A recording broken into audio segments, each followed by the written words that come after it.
Shalom Alahim, apa kabar sahabat RPK? Senang sekali saya Cynthia Mumu bisa menemani sahabat RPK. Kita berjumpa dalam acara Palam, pemahaman Alkitab Malam kerjasama GKI Kuitang dengan Radio Pelita Kasih. Sahabat RPK, tema Palam kita malam hari ini adalah pemimpin berjiwa pelayan. Seperti apa seorang pemimpin yang seharusnya memiliki jiwa seorang pelayan, kita akan perbincangkan malam hari ini.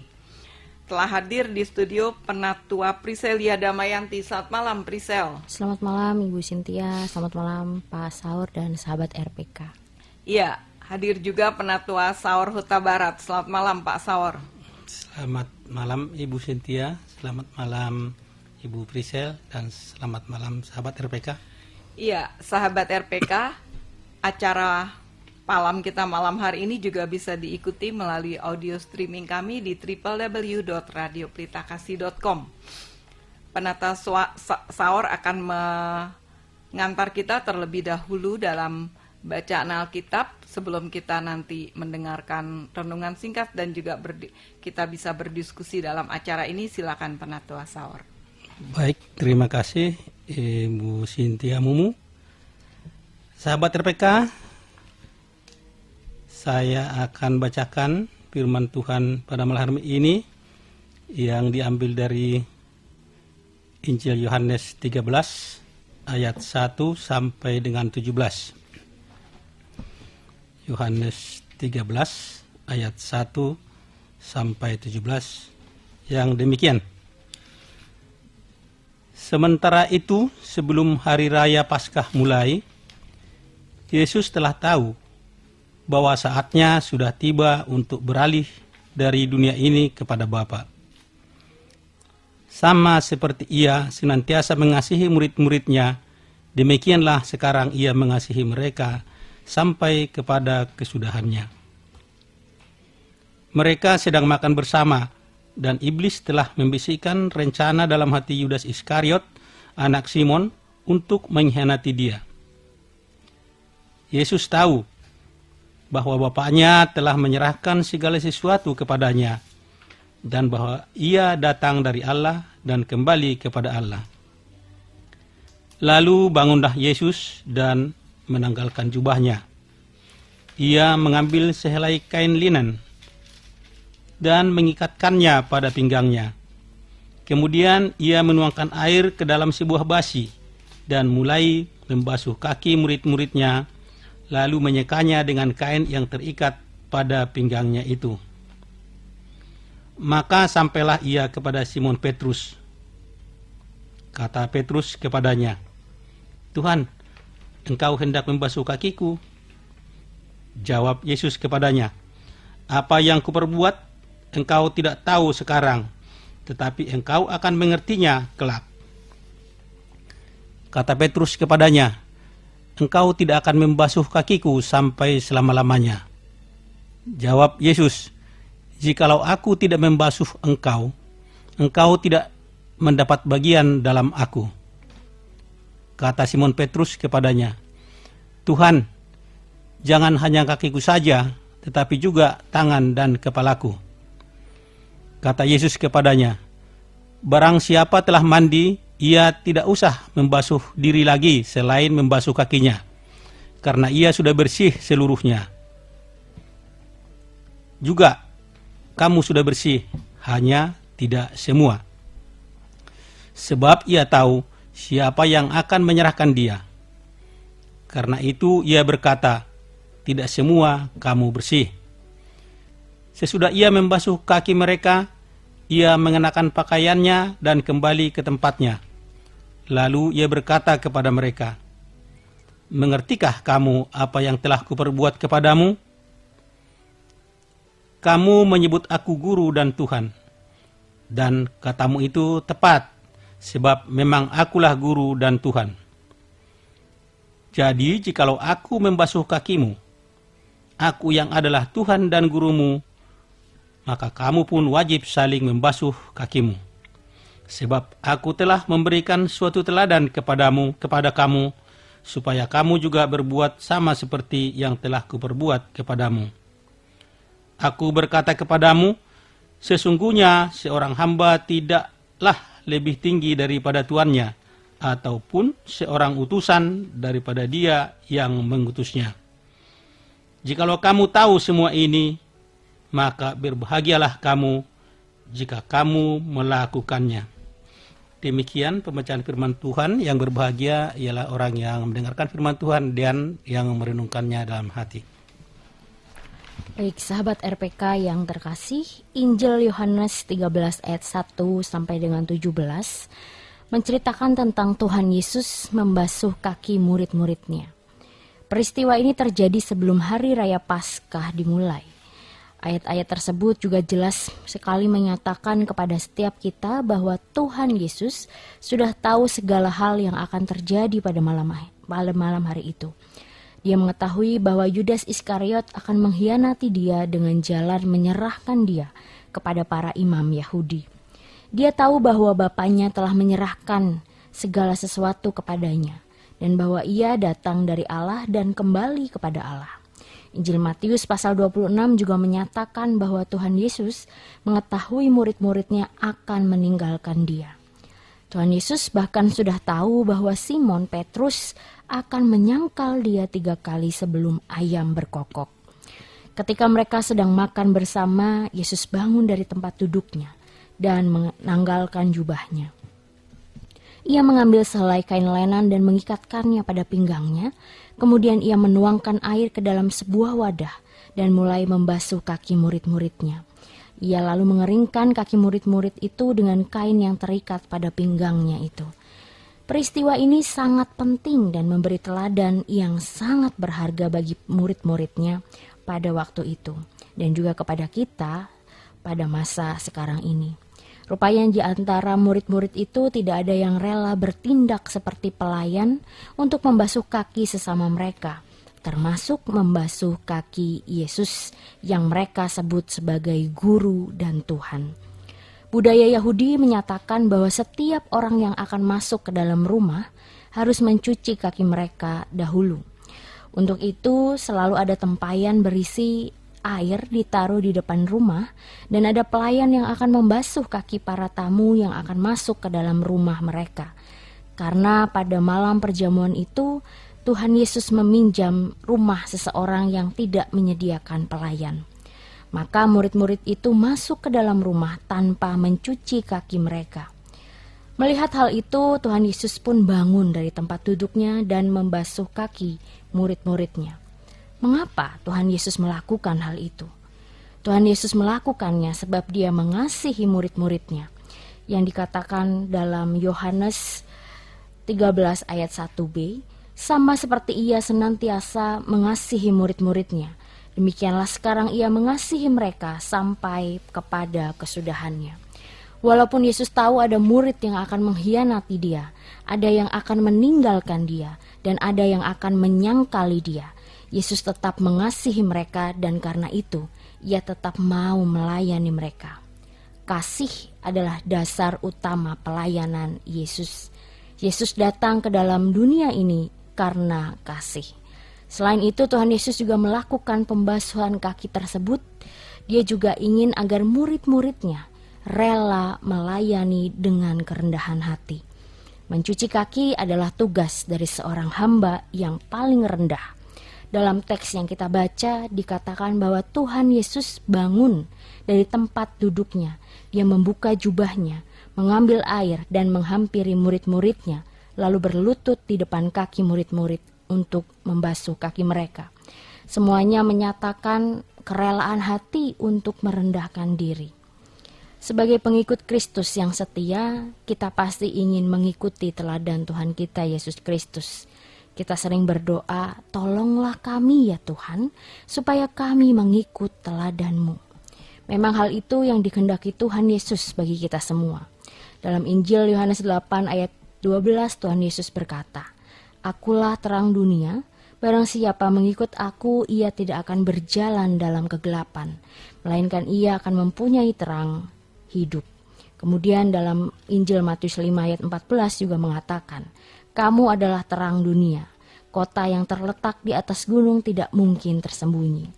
Sahabat RPK yang Tuhan kasihi, karena Yesus adalah terang dunia, Dia menginginkan kita juga menjadi sama seperti Dia, menjadi terang di dunia ini. Demikian pula dalam kitab Injil Yohanes 13 ini, Tuhan Yesus menginginkan kita seperti Dia dalam hal melayani, yaitu melayani karena kasih dan melayani dengan kerendahan hati.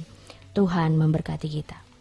Ya, sahabat RPK, seorang pemimpin biasanya menempatkan dirinya lebih tinggi dari orang-orang yang dipimpinnya. Seorang pemimpin seringkali membutuhkan sebuah pengakuan dari orang yang dipimpinnya. Tetapi pada Tuhan Yesus tidak demikian. Justru Dia memberi teladan merendahkan hati dan dirinya untuk melakukan hal-hal yang paling rendah, yaitu membasuh kaki murid-muridnya. Padahal Yesus adalah guru mereka.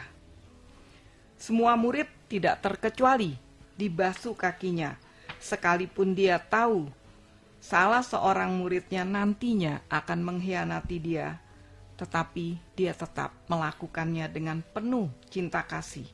Dia ingin melayani orang yang mungkin tidak layak untuk menerima pelayanannya.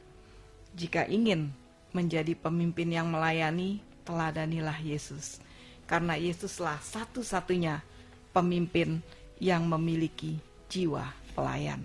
Sahabat RPK, bagi sahabat RPK yang ingin bergabung dalam berdiskusi bersama dengan dalam acara Palem ini, bisa menghubungi di 8444 atau melalui WhatsApp di 081518000444 setelah komersial break berikut.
Ya, sahabat RPK, terima kasih bagi sahabat RPK yang baru saja bergabung. Tema Palem kita malam hari ini adalah pemimpin berjiwa pelayan. Ya, ini Penatua Prisel menarik sekali ya ketika kita berbicara tentang seorang pelayan. Selalu konotasi kita adalah pelayan itu orang yang jauh lebih rendah jauh lebih rendah dari orang yang dilayani, udah pasti. Iya, betul. Dan kalau dalam konteks ini kita lihat Tuhan Yesus gitu ya,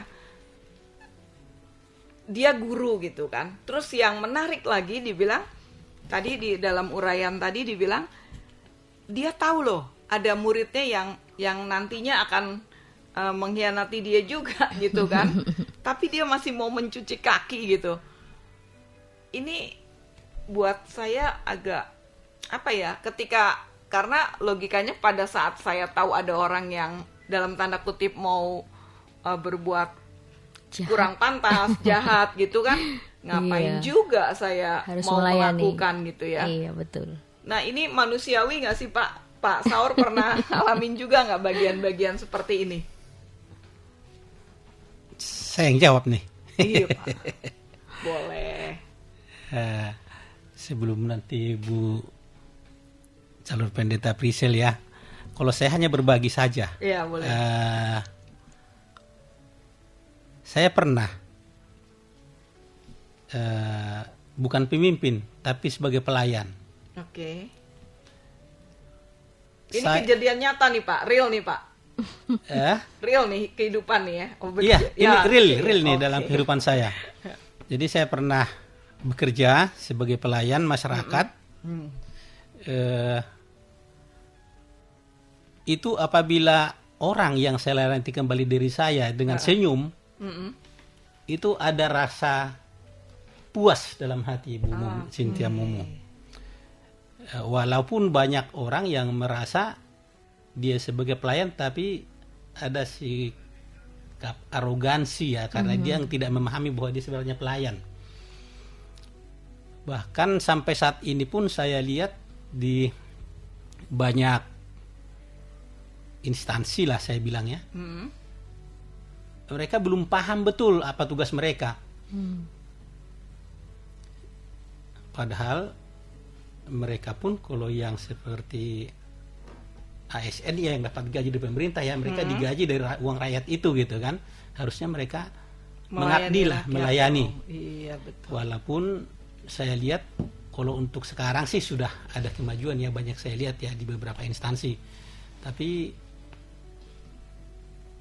keegoisan manusia itu seperti dalam dunia ini memang kejahatan itu, iblis itu lebih berkuasa. Jadi banyak aja tantangan yang membuat mereka tidak bisa melayani.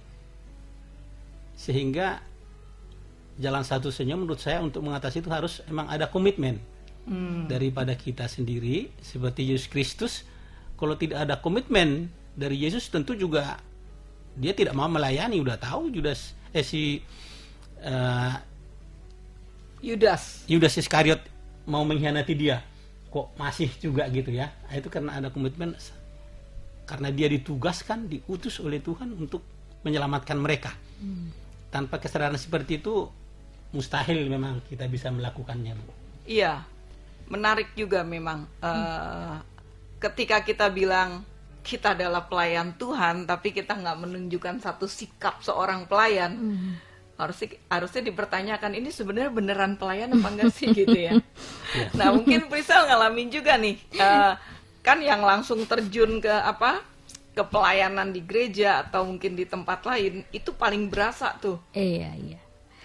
Ya seringkali sesama pelayan tetapi berlagak seolah dia yang menjadi bos kita. Itu juga banyak mungkin terjadi, tidak hanya di gereja ataupun di lingkup masyarakat. Mestinya sesama pelayan ya sama-sama melayani, tetapi terkadang orang kan lebih suka untuk dilayani daripada untuk melayani.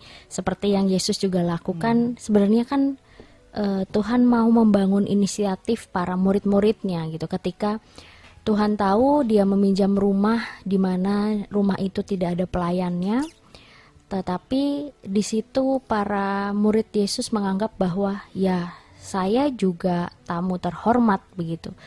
Tidak usah melayani tetapi harusnya dilayani. Tetapi di situ Yesus mengambil inisiatif untuk dalam adat atau tradisi di sana ketika masuk rumah harus dicuci kakinya karena kepulan debu di zaman itu lumayan membuat kaki kita kotor. Lalu Yesus mengambil inisiatif untuk membasuh para muridnya. Dan di situ kalau dalam Alkitab, muridnya dalam tanda kutip kasar katanya malah minta, Tuhan kenapa sih kok Tuhan hanya cuci kakiku gitu ya. Kenapa Tuhan tidak mandiin aku sekalian untuk biar bersih, di situ juga dikatakan. Tetapi bukan itu yang mau disoroti, bahwa siapa yang mau mengambil peran seorang pelayan ini. Ternyata Tuhan menunggu-nunggu, tidak ada yang mengambil peran. Iya, jadi Tuhan sendiri yang mengambil peran. Iya. Terus menarik juga kan, biasanya nih kalau kita lagi ngumpul ya misalnya ya, lagi ngumpul gitu, terus ada orang yang kita tahu lebih tua, tiba-tiba dia memulai inisiatif, kan biasanya jangan iya, saya nggak aja enak gitu ya kalau budaya ini kita nggak ya, ada Bu. loh. Ini nggak ada loh, dari 12 murid nggak ada satu juga yang jangan Tuhan, jangan Iya. saya aja gitu kan. Mereka malah berjejer untuk mengantri dibasuh kakinya oleh Yesus. Songong juga tuh ya murid-muridnya, Pak ya. Nah, ini juga menarik ya, kalau kita aplikasiin ke pelayanan kita, jangan-jangan kita juga orang-orang yang sebenarnya menunggu untuk dicuciin kaki nih gitu, sama orang yang ya tadi Prisel bilang, karena menempatkan diri sebagai orang yang layak untuk diberlakukan seperti itu. Nah, ini bahaya nih kalau dalam pelayanan kita berpikir seperti itu. Jangan-jangan Pak Saur berpikir seperti itu. Enggak nuduh, Pak. Maksudnya saya percaya karena tadi dengar Pak Saur pengabdi masyarakat, boleh tahu Pak, terakhir pekerjaannya di mana, Pak? Saya dulu bekerja di instansi pemerintah di kepolisian ya. Wow, polisi. Saya pensiun dari kepolisian. Begitu. Jadi saya, dan memang kita mulai dari waktu dididik saja sebenarnya sudah ditanamkan itu bahwa kita adalah pelayan. Dulu abdi utama daripada nusa dan bangsa, itu sudah ditekankan. Bahwa emang kita tidak boleh lebih tinggi daripada masyarakat itu. Masyarakat itu adalah atasan kita. Kita nggak boleh lebih tinggi dari masyarakat, artinya atasan ya Pak ya. Iya. Nah, yang kesalahannya itu sebenarnya bagus ya, cara seperti itu tuh bagus. Tapi ketika mengaplikasikannya yang salah, Nah, gitu ya. itu tadi yang saya bilang itu, manusianya. Karena merasa kebetulan kalau kenyataannya sampai sekarang juga masih banyak ya yang merasa kalau dia pegawai negeri masih kelas 2 lah mungkin ya. Kebalikan daripada di luar negeri. Kalau di luar negeri yang punya duit, pengusaha yang kelas nomor 1 ya. Pegawai negeri itu udah kelas 4 itu. Kalau di kita masih orang masih berebut cari pegawai negeri lah, ASN lah. Nah, mungkin dengan cara berpikir yang seperti itu sehingga mereka ada kewenangan lagi, wah, kan begitu. Jadi itu yang membuat mereka tidak bisa melaksanakan fungsinya sesuai dengan keteladanan daripada Yesus Kristus. Iya, sistemnya sebenarnya bagus, kurikulumnya juga bagus sebenarnya kan. Sekarang kembali lagi ke bagaimana kita bisa mewujud nyatakan apa yang bagus itu. Nah, ini juga menjadi satu teguran buat kita. Mungkin kita bisa mengevaluasi dari bagian ini adalah sejauh ini entah berapa lama kita udah melayani Tuhan, tapi artinya sejauh mana kita menempatkan diri kita, apakah lebih rendah dari pemberi perintah gitu ya, pemberi tugas, atau kita menempatkan sejajar. Nah, ini kan ada ya, sejajar, lebih tinggi, atau lebih rendah. Nah, ini menarik nih. Kadang-kadang kan kita bilang, pendeta kan lebih tinggi. Padahal kenyataannya penatua yang lebih tinggi kalau di gereja kan. Penatua bisa atur-atur siapapun juga gitu kan. Nah, tapi bukan itu intinya. Artinya, siapapun ketika dipercayakan Tuhan untuk melayani, Sudahkah dia melayani dengan hati nurani yang murni, kata Paulus? Nah, silakan. Silakan sih. Artinya ini evaluasi buat kita. Ketika kita dipercayakan pelayanan sama Tuhan, artinya apakah kita lebih tinggi ngerasa kita melayani? Oh, kalau saya nggak melayani, nah itu kan seringkali begitu tuh. Semoga nggak pernah ngalamin ya Pak, kalimat seperti itu dalam pelayanan Pak. Kerjaan juga pelayanan kan? Iya. Iya. Saya pikir bekerja itu juga adalah pelayanan kepada Pelayanan. Tuhan juga. Iya.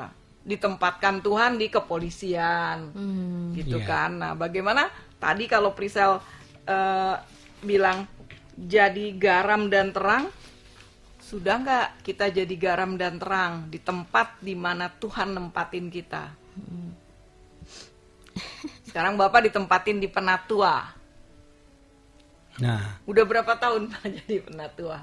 saya ini baru mau setahun. Baru mau setahun. Baru mau setahun. Masih grace. Jadi sebenarnya bukan masih grace. Begini sebenarnya, kalau dulu saya bekerja emang diajari dulu. Diajari, jadi kita punya modal untuk bekerja. Lah kalau kita di Penatua ini, saya bilang saya dikarbit gitu ya. Jadi kalau saya tadinya tidak pernah baca firman Tuhan, mungkin saya tidak punya pengetahuan, gitu kan. Sehingga saya pun jujur sampai sekarang saya mau berbuat apa, walaupun dalam hati waktu saya baru Penatua, karena saya lihat dulu ya, saya lihat di gereja-gereja lain, karena saya juga awalnya dari HKBP ya. Iya. Jadi mereka setiap minggu disebut mereka ada sermon, ada ini. Jadi mereka setiap minggu memang diajari gitu ya, dibekali untuk melaksanakan pelayanan. Bahkan seperti di kita ada program pelawatan itu. Ya. Nah, tetapi kalau di kita hanya disuruh pelawatan, saya Suruh jujur belajar sendiri Pak. suruh belajar sendiri. Sehingga kadang-kadang kita belum lagi kalau umpamanya jemaat kita menganggap kalau Penatua itu lebih tingginya imanku daripada kau atau begitu. Kalau nggak pendeta yang melayani udah rada susah gitu ya. Menarik Pak. Ketika kita melayani, orang yang dilayani ngerasa, ngapain lo ngelayani saya? Orang saya lebih tinggi dari kau. Kita tahan dulu Pak. Kita harus cocokkan jam di studio dengan jam di tempat sahabat RPK.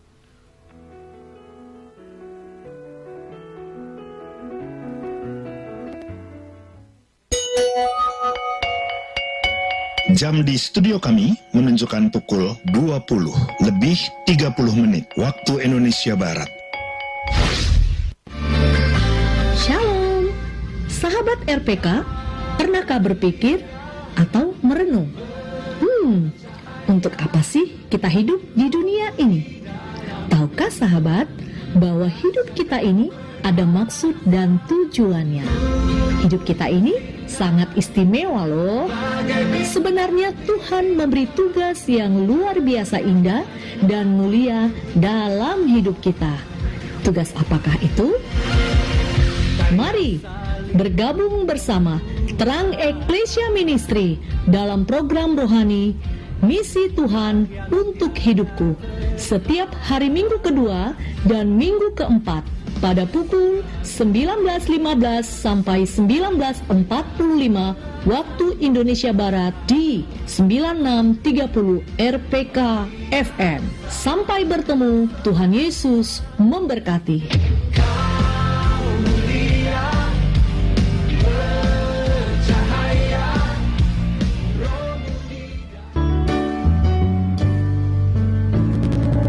Ya, sahabat RPK, terima kasih masih bersama kami dalam acara Palam. Ya, Prisel, ini menarik sekali nih ketika tadi Pak Saur bilang kita harus belajar, jadi dianggap udah bisa. Tadi ada kata kuncinya, kita harus belajar firman Tuhan. Nah, ini dia. Artinya semakin orang belajar firman Tuhan, maka kebentuklah jiwa pelayannya. Yep, Betul nggak sih kalau itu kalau saya berpikir seperti itu? Setuju. Setuju ya. Karena semakin kita tahu firman Tuhan, semakin kita meneladanin Tuhan. Iya, harusnya. betul. Semakin berhikmat. Bukan berarti, wah saya lebih pinter nih, yang lain-lain menjadi anak buah saya. Nah ini juga sering terjadi nih Pak. Mudah-mudahan nggak terjadi di gereja kita ya. Iya.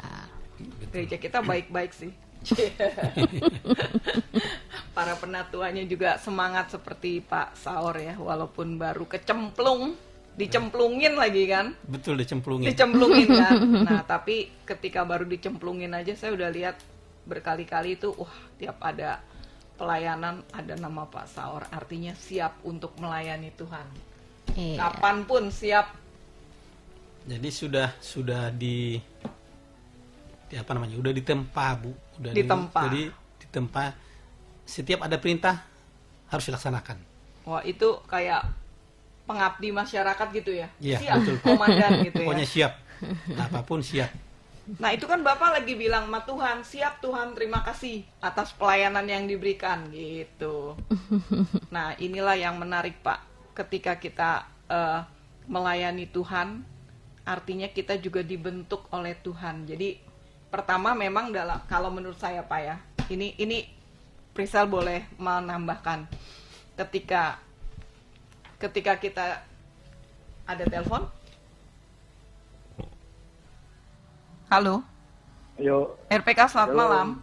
Pak Bobi. halo Mbak Selamat malam Cynthia, Pak Bobi. Mbak Selamat Prisel malam, sama Pak Pak Bobi. Huta Barat. Ya, Siap. Ini pemimpin yang melayani. berjiwa pelayan, Banyak betul. Pemimpin itu baik di pemimpin dunia maupun rohani itu nggak melayani itu. Itu Waduh. mirip-mirip ini tuh Nikodemus tuh. Nikodemus. Banyak tahu. Oh, Ya, Banyak orang tahu. Farisi itu banyak tahu, tapi hati-hati loh. Pelayan itu apalagi gereja. Banyak tahu, banyak dituntut. wow. Dan harus bersedia dikoreksi. Karena ini bukan perusahaan, kerajaan surga, bukan sorga. Makanya sekarang keimanan kurang berkembang karena ucapannya sorga. Sorga nggak diterima, di surga nggak ada kata sorga. Makanya saya lihat pelajari kenapa kehidupan beriman itu kurang, itu karena kata. Karena surga ini mengandung kemuliaan. Jadi orang diajar menuju kepada sorga. Sorga itu cleaning service jalanan dulu tuh. Itu harus tahu kalau mau jadi pelayan harus banyak belajar, berubah.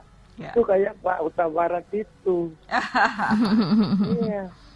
Merendahkan diri. Tuhan Yesus saja merendahkan. Betul. Ini baru belajar sedikit mengenai Alkitab, dia pikir dia udah rasa tahu seluruh Alkitab. Ya. Nggak bisa. Alkitab baca hari ini, sekarang, besok beda. Ya. Karena itu dipimpin Roh Kudus, bukan koran atau majalah. Jadi saya pada kesempatan ini menghimbau supaya para pemimpin jemaat, hamba Tuhan yang mengaku-ngaku itu sungguh-sungguh, bukan pekerjaan dunia ini, menyangkut kerajaan surga, keselamatan, bukan main-main, khotbah sembarangan. Maaf ya, sedikit Siap. keras sedikit, karena kalau nggak begini susah berubahnya. Kayak Pak Jokowi itu, kerja tuh nggak boleh biasa-biasa, harus luar biasa. Luar Kayak biasa. Pak Huta Barat. Terima kasih, Tuhan berkati. Ya. Gimana Prisel, mau ditanggapin Pak Bobi? Iya, setuju Pak. Bekerja untuk Tuhan jangan setengah-setengah, harus penuh hati. Begitu Bu Cynthia. Terima kasih Pak Bobi. Ya, menarik. Artinya ketika kita, itu yang tadi saya bilang, harusnya kita bersyukur ya, diikut sertakan Tuhan untuk melayani loh. Makanya tadi Pak Bobi bilang Pak Huta Barat gitu ya. Menarik nih Pak Polisi nih. Satu lagi yang menarik adalah dari yang uraian tadi yang saya lihat adalah bahwa Yesus memulai untuk menunjukkan satu sikap. Nah ini yang kadang-kadang juga Pak, mungkin ya dalam pelayanan orang banyakan ngomong aja nih, harus begini, harus begini, harus begini, harus begini, gitu ya. tapi siapa yang mau memulai ide-ide itu? Kadang-kadang suka dilempar aja itu idenya. Terus ketika diminta untuk, ayo dong ini, aduh saya sibuk. Ini penyakit nggak sih Pak? Pernah ketemu orang seperti ini nggak dalam pelayanan Pak?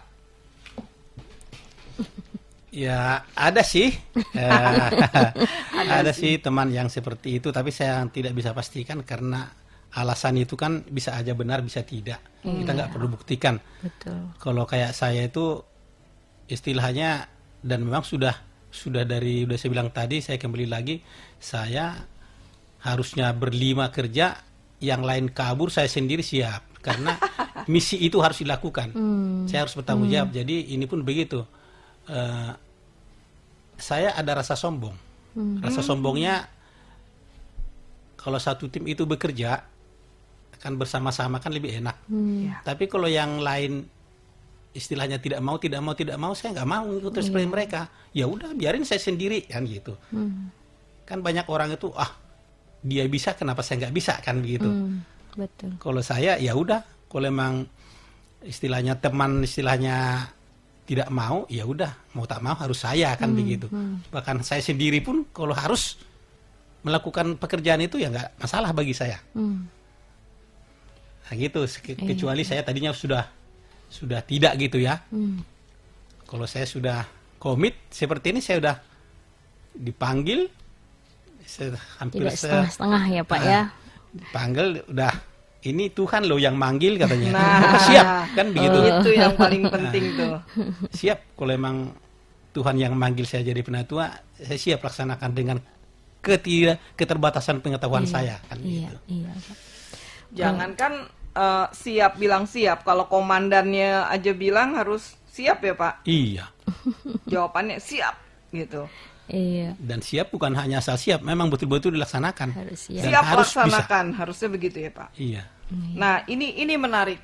Seringkali orang juga, iya Tuhan saya siap, tapi ketika pekerjaan itu dipercayakan babak belur. Kenapa tuh Pak? Nah, saya jujur, saya tidak ada yang saya sembunyi-sembunyikan. Seperti di gereja kita, saya sudah 2 kali ditawarkan, Pak, Bapak jadi ketua panitia ini ya. Nah, kan begitu. Jadi saya merasa saya tidak mampu, saya nolak. Saya nolak, Pak, saya kurang mampu.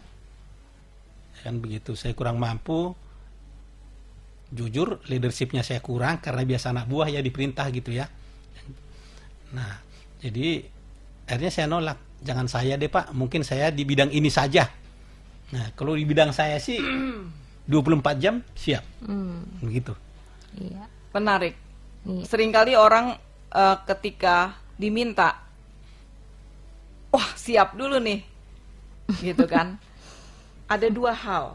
Memang dia siap untuk melaksanakan tugas, atau dia siap tapi untuk pencitraan. Nah, ini menarik. Semoga semua kita paling enggak ketika kita melayani Tuhan bukan karena ada pencitraan, apalagi kalau di gereja panitia tadi, kalau Pak Saur bilang panitia ini panitia itu, kan namanya terpampang, wajahnya terpampang, mungkin ada wartawan juga yang mau wawancarai. Ini apa ya, iblis bisa masuk dari bagian itu, gitu loh. Betul. Nah, artinya ketika buka celah, kita akan tumbang sendiri gitu. Prisel pernah ngalamin bagian ini juga nggak, Pris? Ya walaupun bukan pencitraan seperti ini, tetapi mungkin ketika mau nyiapin khotbah atau mungkin berkhotbah gitu kan, bisa aja iblis masuk kan? Iya betul. Membawa kita ke dalam kesombongan diri begitu ya Bu Cynthia. Betul. Ya. Saya sebenarnya pengen angkat satu hal yang menarik juga dari bacaan kita hari ini Bu Cynthia, di mana Tuhan juga mengambil sikap ya. Dia tahu bahwa ada 2 orang yang bakal mengkhianati dia, Petrus dan Yudas. Tetapi di saat itu Tuhan tetap melayani mereka tanpa perbedaan. Dan ini kadangkali yang susah untuk dihidupi oleh para pelayan-pelayan, dimana biasanya kalau merasa tidak suka dengan orang itu, ya maka dia tidak akan mau melayani orang itu gitu. Tetapi berbeda dengan Tuhan, Dia mau mencontohkan kepada kita, walaupun orang itu menyakiti kamu, bakal mengecewakan kamu, mengkhianati kamu, lakukan yang terbaik untuk dia. Dan itu luar biasa sekali sih Bu Cynthia, menurut saya begitu, Bu. Iya. Walaupun orang akan mengkhianati kamu, tapi kamu harus tahu bahwa yang kamu layani adalah Tuhan. Iya, Gitu ya. betul. Kita harus break terlebih dahulu untuk sementara waktu.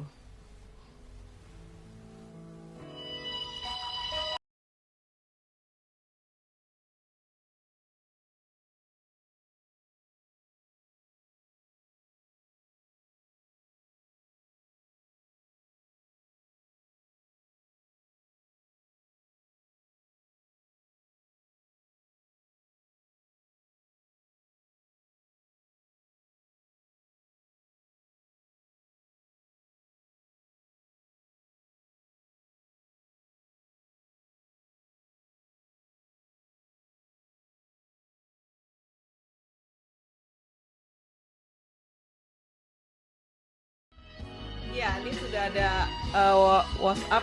Silakan Pak Saor untuk membacakan buat kita. Baik, terima kasih Bu Cynthia. Saya akan bacakan dari Ibu Triwardani atau Saudara Triwardani. Ya, memang jiwa pelayan itu harus dari dalam hati. Saya dulu tahun 1985, saya itu guru TK dan diajak ibu dokter, ibu mensos, wartawan, ibu gereja. Ya, saya cuma guru sekolah minggu. Kita dari Jakarta, pakaian saya seperti artis, kata mereka. Jadi kita keliling Indonesia menginjil sambil melayani mereka. Artis-artis nggak kenal lelah. Karena anak-anak yang datang banyak banget. Yang sakit pun banyak. Padahal kita bukan artis. Ya, saya ke sekolah minggunya. Ya, dari ke yang sakit, yang sosial, yang makannya bersama ibu di sana. Begitu. Jiwa melayani harus betul siap. Nah, begitu Bu Priscel. Iya. Ini statement mungkin ya Bapak Ibu ya, bahwa Bu Tri mau mengatakan kalau mau melayani ya harus melayani dari dalam hati. Ya tentu kalau melayani dalam hati landasannya harus seperti Yesus yang melayani, yaitu kasih sebagai dasar utama pelayanan. Begitu. Terima kasih Ibu Triwardani dan Pak Saur. Iya, ini menarik ya. Kalau tadi disebut ada, saya cuma melayani sekolah minggu, ya jangan salah. Sekolah minggu itu melayani anak-anak itu memberi sumbangsi yang besar buat saya ya Pak ya. Karena apa yang diajarin waktu sekolah minggu saya lebih masuk loh, cerita-ceritanya atau segala macam gitu kan, lebih masuk, masih saya ingat gitu kan. Artinya ketika orang selalu menganggap saya kan cuma guru sekolah minggu. Jika anak-anak dipupuk dari kecil untuk mengerti kebenaran Tuhan, untuk selalu membaca firman Tuhan, bisa bayangin dong, dia tumbuh menjadi seorang pemuda dan pada akhirnya menjadi orang dewasa yang cinta Tuhan. Makanya saya suka bilang jangan pernah berpikir, cuman guru sekolah minggu. Wah, itu besar tuh sumbangsinya. Betul nggak Pak? Iya, betul Bu. Ya? Saya juga dulu waktu masih di kampung ikut sekolah minggu. Kalau di kampung saya sekolah minggu itu nggak kayak sekarang hanya sampai umur berapa tahun gitu ya, kayak di kita gitu ya. Kita sampai SD kelas 4, kelas 5 masih ikut sekolah minggu. Jadi memang di situ kita diajari firman Tuhan itu. Bahkan kalau boleh sampai sekarang saya bilang saya dapat firman yang ada di hati saya sekarang itu 90% itu masih berasal dari waktu saya di TK itu. Sekolah minggu kan? Iya. Iya, itu dia. Bahkan di sana saya dapat, kalau apa kalau dibilang itu katekismus dibilang dulu kita hafalnya dari sana. Nah, Pengakuan itu iman dia. rasuli pun hafalnya di sana, doa kampung hafalnya di sana. Dan yang menarik Pak, menurut saya guru sekolah minggu itu mengalami suatu kebanggaan ketika melihat anaknya tuh Anak-anak yang tumbuh. berhasil. Anak, iya kan? Wah, itu dulu anak sekolah minggu saya. Iya. Bahkan di GKI Kuitang ada beberapa anak guru sekolah minggu yang masih menyaksikan anak sekolah minggu ada yang jadi pendeta loh. Wah, itu kan menarik. Artinya sebuah kebanggaan itu memotivasi dia bahwa apa yang ditanamkan ya akan tumbuh dengan subur ketika jatuh di tanah yang benar. Nah, itu menarik tuh. Jadi saya pikir jangan pernah berkecil hati. Oh, saya ngajar sekolah minggu, cuman ngajar sekolah minggu, jangan pakai cuman lah. Karena buat saya ngajar sekolah minggu atau khotbah di mimbar sama kok nilainya di mata Tuhan. Harganya 1 dinar ya, betul ya. Penggarap kebun anggur kan kita inget ya. Tuhan bilang mau kerja dari pagi kayak dari subuh kayak atau dari udah terakhir apa upahnya 1 dinar. Jadi satu hal yang kalau saya dapetnya gini, pelayanan sekecil apapun jika dilayani dengan sungguh untuk kemuliaan nama Tuhan, maka hasilnya luar biasa. Itu buat saya. Kelas sahur apa dapat apa Pak dari bincang-bincang kita? Iya, saya kalau membaca statementnya dari Bu Triwardani ini, saya melihat bahwa Ibu Triwardani ini orangnya memang orang yang rendah hati, yang Sangat. tidak mau menonjolkan diri, ya, dan beliau melakukannya betul-betul dengan tulus. Ya. Ini sebenarnya Ibu Triwardani ini lebih senang ada di belakang, di belakang layar. Nggak perlu disebut-sebut namanya, yang penting dia berbuat. Iya. Kan ada orang dia nggak berbuat tapi namanya disebut. "Oh, Harus si nomor ini loh." 1 gitu ya, Pak. Senang. Kalau disebutnya nomor 2 marah ya Pak. Oh, marah. Nah gitu. Enggak. Semoga itu bukan kita ya Pak. Paling nggak bukan Ya kita. betul. Jangan sampai disebut, tatonya di buku kehidupan kita nggak disebut lagi. Waduh. Bahaya tuh. Iya, Priscil pernah ngalamin juga nggak apa ya, marah kalau nggak disebut namanya? Wah, enggak, Bu. Kalau Enggak. bisa nggak usah disebut, Bu. Kecuali di doa ibuku ya. Iya. Iya, aduh, jadi batuk deh. Satu lagi Pris yang perlu, yang saya pingin juga minta penjelasan adalah bahwa mencuci kaki gitu ya, selalu identik memang kan kalau kita lihat budaya di sana ya. Tapi saya selalu berpikir gini, mencuci itu kan sesuatu membersihkan ya, membersihkan betul. Sesuatu yang kotor jadi bersih. Artinya dengan teladan yang dilakukan Tuhan Yesus, dia juga mau mengingatkan kita, aku akan membasuh, membersihkan kamu, gitu ya. Jadi berikan kerelaan untuk aku basuh sehingga kamu jadi bersih.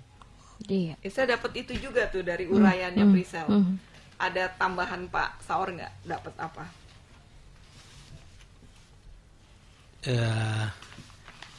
Kalau menurut saya Yesus membasuh kaki murid-muridnya memang, kalau saya hanya melihat yang jelas-jelas saja, memang Tuhan Yesus Kristus mau memberikan teladan kepada murid-muridnya bahwa memang harus begitulah. Iya. Jadi Yesus Kristus mengatakan, saya aja yang sudah kamu bilang guru dan ya. Tuhan. mau melakukan untuk kamu. Saya mengharapkan kamu juga harus saling mengasihi. Itu yang saya lihat untuk ditekankan oleh Yesus Kristus di situ. Ya, kita udah sampai di penghujung nih Priscil nih, nggak terasa betul. juga ya. Mungkin Priscil bisa merangkum apa yang tadi kita bicarakan kurang lebih 1 jam. Iya, baik. Ketika Yesus telah rela menjadi hamba yang merendahkan dirinya serendah-rendahnya, yang membasuh kaki murid-muridnya, Dia yang merendahkan dirinya, dia yang melayani juga dengan kerendahan hati. Kita sebagai umatnya juga diminta untuk meneladani apa yang Tuhan sudah teladankan, yaitu melayani sesama dengan kasih dan juga dengan kerendahan hati. Meskipun orang itu kita tahu dia tidak suka dengan kita, tetapi lakukan saja pelayanan yang terbaik buat dirinya. Seperti yang kita lakukan untuk Tuhan, bukan untuk manusia. Demikian Bu Cynthia. Ya, sahabat RPK, tidak terasa kita sudah sampai di akhir perjumpaan kita. Terima kasih bagi sahabat RPK yang telah bergabung dalam acara Palam, yang menelpon dan juga mendengarkan acara ini.